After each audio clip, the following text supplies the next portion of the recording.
Hello student, welcome back to my channel Concept Clear by SK Maji. Today in this video I will give the theoretical ideas of calorimetry class 10 ICSE.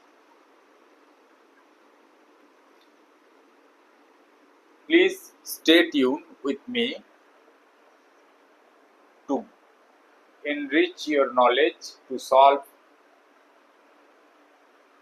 numerical problems related to calorimetry.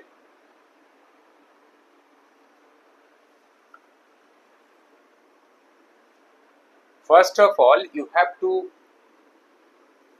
know on what factors heat lost or gained by a body depend. If two bodies of different temperature are in contact, then the hotter body will release it and the colder body will absorb it.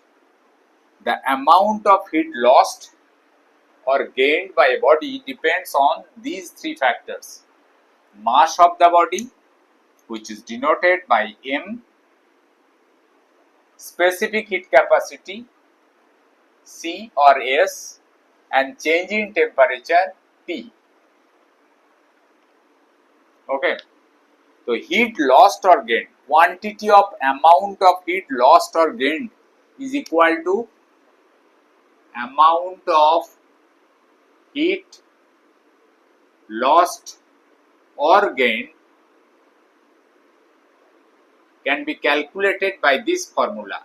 Q is equal to M into C into T. T means change in temperature. T means change in temperature. Suppose a body was at temperature T1, finally it reached to T2, then change in temperature is equal to T2 minus T1.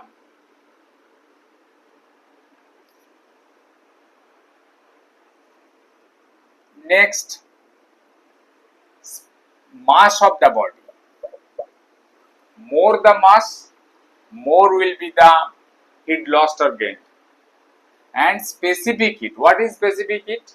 Amount of heat needed to raise the temperature of a unit mass of a body through 1 degree centigrade.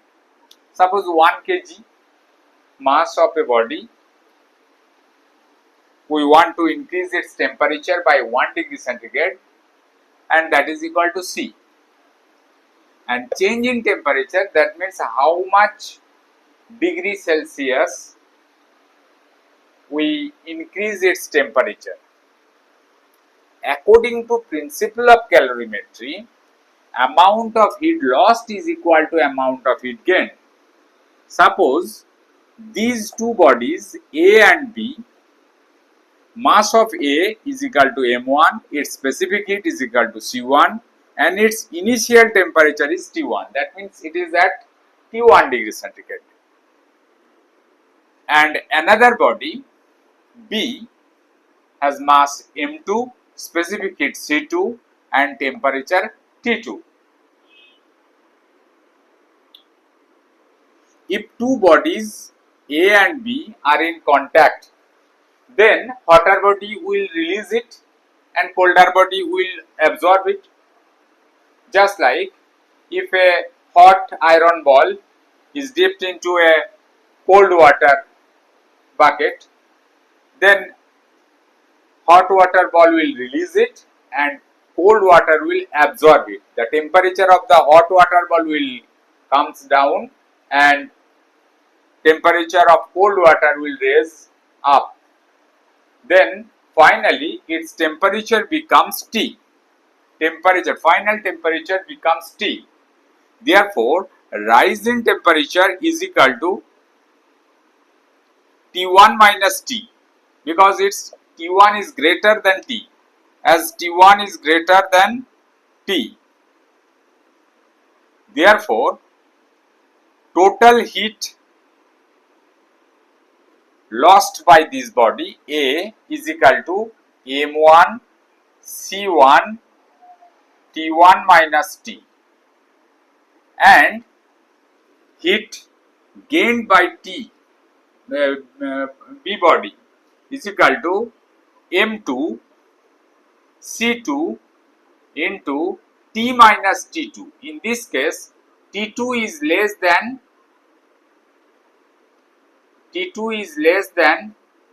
T minus T2 is less than T2. T is less than T2. Therefore, according to principle of calorimetry, M1 C1 T1 into T is equal to M2 C2 into T minus T2. This is the final equation. According to the numerical problem, all the data will be given to you and you have to find either the final temperature or mass of the second body or specific heat capacity of any two body. This can be calculated. These are the simple formula to calculate calorimetric problems related to calorimetry. But if there is change of state of matter, then another formula will be applied. Suppose a body which is at solid state, then if we heat to a body of a solid body, then the temperature of the solid will increase, and at a certain temperature it begins to melt. The temperature at which begins to melt, that is called its melting point. At the melting point, the temperature remains constant because latent heat, the heat which is in the hidden form, that is latent heat of fusion. In this case, when temperature remains constant, then amount of heat needed can be calculated by the formula H is equal to m into L, mass into latent heat of fusion. If the entire solid melted into liquid, then if we further heat it, then temperature again increases up to its boiling point. At the boiling point, it begins to boil and temperature again remains constant till the entire liquid changes into gas. During that period, heat can be calculated by the formula m into latent heat of vaporization, latent heat of melting or fusion, and it is latent heat of vaporization. But in between these two periods, from melting point to when the entire solid melted into liquid, then if we further heat it, then temperature again increases. This can be calculated by the same formula m into C into T. Thus total heat can be calculated. Suppose one example can be taken as a minus 10 degree centigrade ice is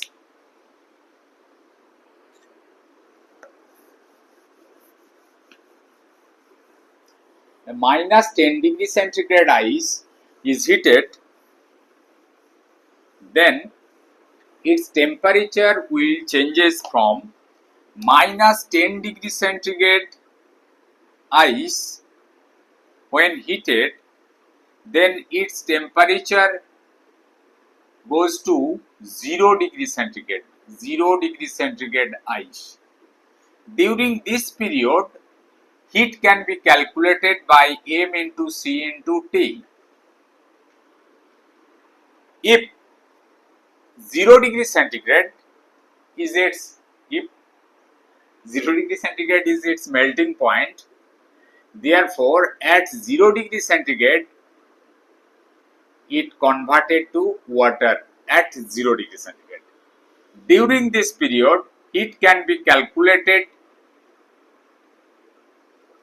by the formula m into L. L means latent heat of fusion of ice. When entire ice converted into water, then again temperature increases 0 degree centigrade to 100 degree centigrade water. During this period, heat can be calculated by the formula again m into C into T. change in temperature T is equal to 100, 0 to 100. At 100 degrees centigrade, temperature remains constant. 100 degrees centigrade 100 degrees centigrade water to 100 degrees centigrade steam. Heat can be calculated by M into L, but L is equal to latent heat of vaporization. And if it is further heated, suppose 110 degrees centigrade to 110 degrees centigrade steam, then in this case heat can be calculated as M into C into T. If you have idea of all these, then you can solve problem related to calorimetry. Calorimetry is a chapter of physics in class 10 which is full of numerical problems. If you don't have these kind of theoretical ideas, then you cannot calculate numerical problems. In the next video, I will give the ideas from point size physics how to solve problems related to calorimetry. If you have any doubt about this theoretical problem, theory, then you may comment. Please subscribe the channel to get this kind of information. Okay, thank you.